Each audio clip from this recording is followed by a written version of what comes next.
Hey everyone, this is Gnogart, and today I wanted to talk to you about the Fallen and the Virtuous, the new branded spell that came out in the structure deck, and its applications in Dracotail branded. Now, if you watched the German Open yesterday, you saw Danilo Siracusa get third place, I believe, with this card in the main deck, and he planned to make a post on this, I think, so I'll leave his Twitter and YouTube in the description. Go follow him, he's one of the best players, I think, at the moment.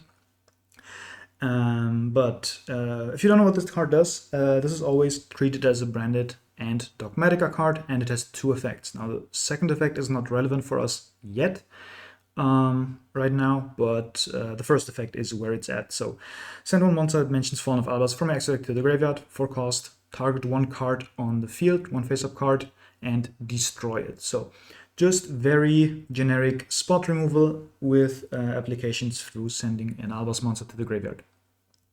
The second effect is if you have an Ecclesia monster in your field or graveyard, target one monster in either graveyard, special summon it to your field. Now, we don't run Ecclesia, and I don't think you should in Branded because it doesn't do anything on its own. It's nice fusion material because it comes back, but you kind of want to just play in Dracotail. Then, if you can play in Dracotail, you're good. So I wouldn't run Ecclesia yet. Now, in Burst Protocol, we actually get a Synchro Ecclesia monster. And when that comes out, then we can talk about the second effect. But that's a story for a different video. But what are the applications for this card? So the nice thing about this card is that it's very versatile. So you can do a lot of things with it. It's not the most impactful card. Like, for example, Droplet is more impactful, but it does a lot of things. So, for example, if we are activating Arthalion effect during our first turn, and our opponent chains a Veiler on this, right? Veiler generally is the card to target Arthalion, just to deny follow-up plays. We can chain the Fallen Virtuous, send a Albion, and pop our own Arthalion. If you don't run the Seals line, then that means you cannot do the Seals line because the Arthalion is no longer in the field, but generally it doesn't matter because you get the Arthalion through here. So the Veiler doesn't have a target anymore, Arthalion resolves, and you get the Albion into the grave, which means that in the end phase you can just set another Fallen and the Virtuous because it is a branded card. So you basically for free dodge the Veiler, your opponent is -1 hand advantage, and you haven't lost the Fallen and the Virtuous. Can use it again in the opponent's turn and go from there. So that's a nice application here. Another thing, of course, is it is an auto herald. Now, this is obviously the most important piece in the Yami matchup, at least pure Yami, but also if like Mitsu Yami makes this, you have to get rid of it first, right? So Fallen and the Virtues can do that. Now, I think some people talk to me about, can you even do this against Herald? Now, Herald does not affect the extra deck. You can send from the extra deck while Herald is on the field, so you can just Fallen the Virtues, pop the Herald, send something, and then break the board from there. Another application, now Fiendsmith decks have largely fallen out of favor, but if you run into one, you can pop the Caesar, which is the most important thing in the matchup. Negates 5 mana, negates Kitu, negates Rahu, and does that 2 times in 1 turn. So generally, if this sticks, it's very tough for Dracotail to actually play into a board. So just popping it is nice here. Next up, in the mirror, very nice application is you activate a Kitu, your opponent goes flame, they don't want you to search and fuse, and you chain Fallen and the Virtuous, target your own Kitu to destroy it. You send an Albion in the process, so you can get another Fallen and the Virtuous, and then the Dracotail Flame resolves without an effect because it's no longer a field. Your Kitu goes through, your opponent doesn't get a draw, your opponent doesn't get a shuffle, you are in a very advantageous spot there. Now against Mitsurugi, there's not that many great target because they have prayers, they have Magatama, they can dodge your targeting destruction. But if they end on an IP Masquerena board and they activate the IP, you can chain this, target the IP, destroy it. IP has to use itself, so the effect will not resolve here. And against Canine deck, if they activate Lupus effect, you chain Fallen and the Virtuous, pop the Lupus, it gets banished, and your opponent does not get to Xyz summon. And lastly, even against Odeon, they have the trap card. the embodiment to negate. If they activate that to negate, chain Fallen the Virtuous, pop the trap, they don't summon the monster, they don't negate. Against Drill Beam, you pop the Drill Beam target, you dodge and negate. So this helps you play through the negates in Odeon. And lastly, I don't have the card here because I don't play it. Against Branded Edo, if they Edo lock you, you have an Edo on your field, you can just activate Fallen the Virtuous to pop your own Edo. Now what's nice about that is, if you had read Edo's second effect, is if Edo gets destroyed by card effect, he comes back in the next standby phase. Now, since Edo is your opponent's monster and it's your opponent's graveyard, if you activate Fallen the Virtuous, pop the Edo they gave you, it goes to their graveyard. In their standby phase, Edo will come back, destroy their whole board, and lock them, basically. So that's a nice counter to Edo. Of course, you have to deal with some other stuff, and for example, you should not just rely on the Edo because they're on Bestials, and Edo nuking the board doesn't matter if they have Branded Opening engrave, but this still, it outs the lock and it puts pressure on your opponent with the Edo returning. Now, some applications where this card does not help is Dimensional Fissure and Retaliating Sea. Because both of these cards say that monsters going to the graveyard get banished instead, which is where the part that you send an Albas being a cost hurts you. So against other floodgates, this is very nice, but generally against other floodgates, Dracotail doesn't have that many problems because of Urgula, for example. But against Fissure and Retaliating Sea, you cannot activate this, so that is a downside of this card.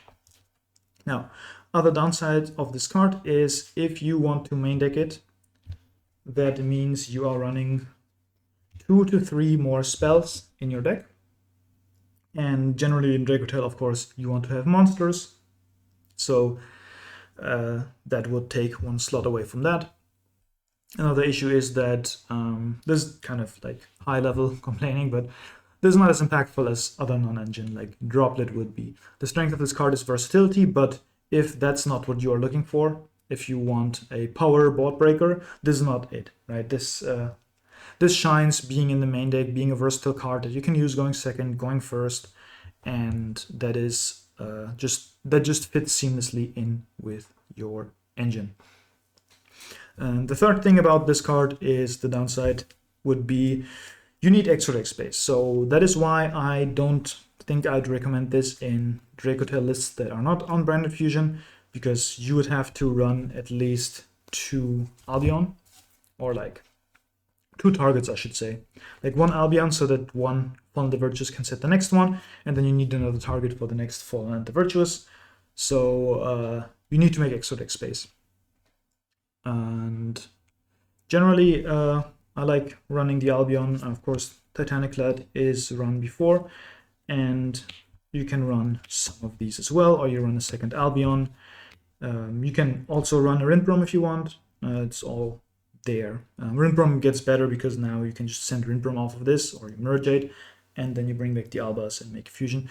This is actually pretty nice to summon with the Albas, because this is Fallen of Albas plus a Light and Dark and an effect monster. So against Mitsuyami, you just eat 2 of their board pieces while making this card, and this also shuffles back on summon 2 cards that are banished on the grave, so you can you can shuffle back their graveyard Mitsurugis, or you can, if they, sometimes what they do is they go SP, banish SP and Futsu, just to have the follow-up if you can't kill them, and then they are banished and come back in the end phase. But if you do this after that, while breaking the board, you just shuffle back SP and Futsu, and they don't get them back.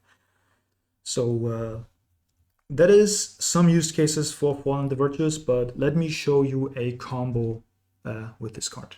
Now let's see how the addition of Fallen the Virtuous affects our Branded Fusion combo. Now if you watched my other Branded Dracotail video, you've seen the combo of Branded Fusion. You just go straight for Sanctifier, and then you have Sanctifier plus the the Dracotail combo. But with the addition of the new card, there's actually a different line you can do. So you can activate Branded Fusion, and you'll send, of course, Frixel and Albas. That is standard, but now we actually go into Albion.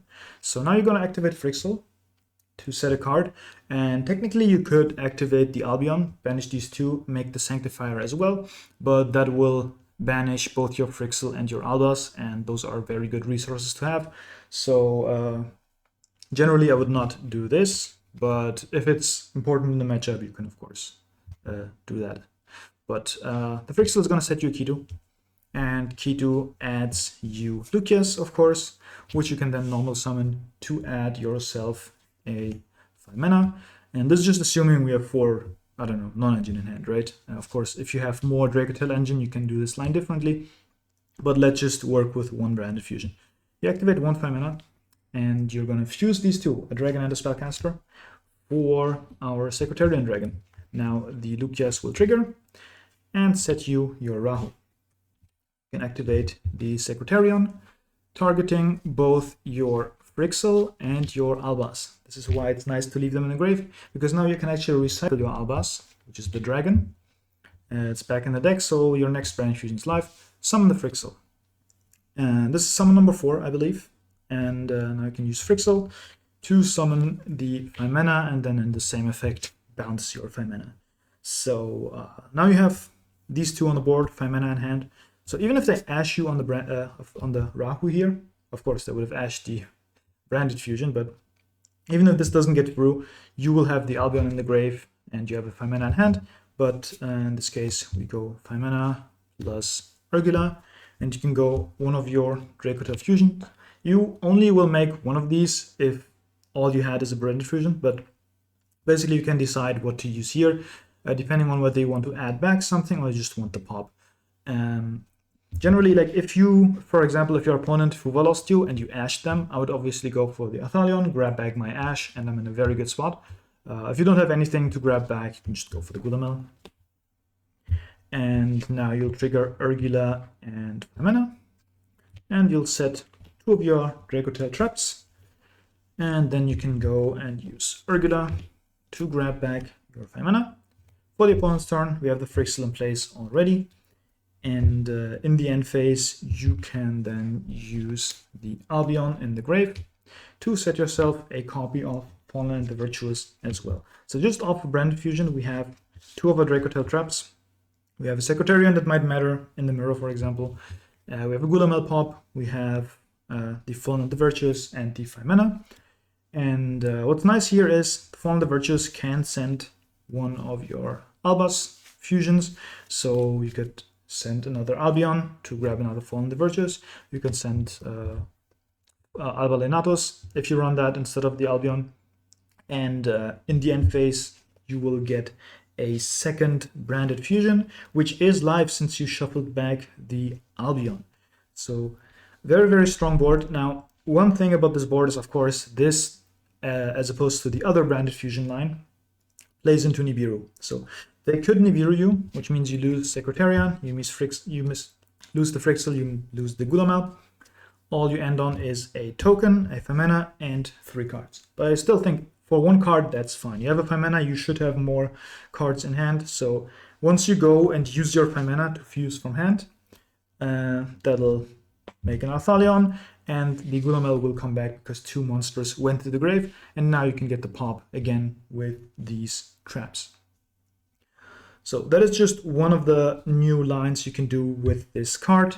Of course, there are more applications for this, but I'll leave that to you. And that's basically it for the video. I just wanted to show off some of the things this card does and how it can help branded Dracotail, which generally I always wanted a quick play spell that just pops a card. Now this also gives you a send, so really, really cool card, and I'm excited to play more with this card. But that is it for the video. Thanks everyone for watching. Again, make sure to follow Danilo on his socials, and I'll see you next time.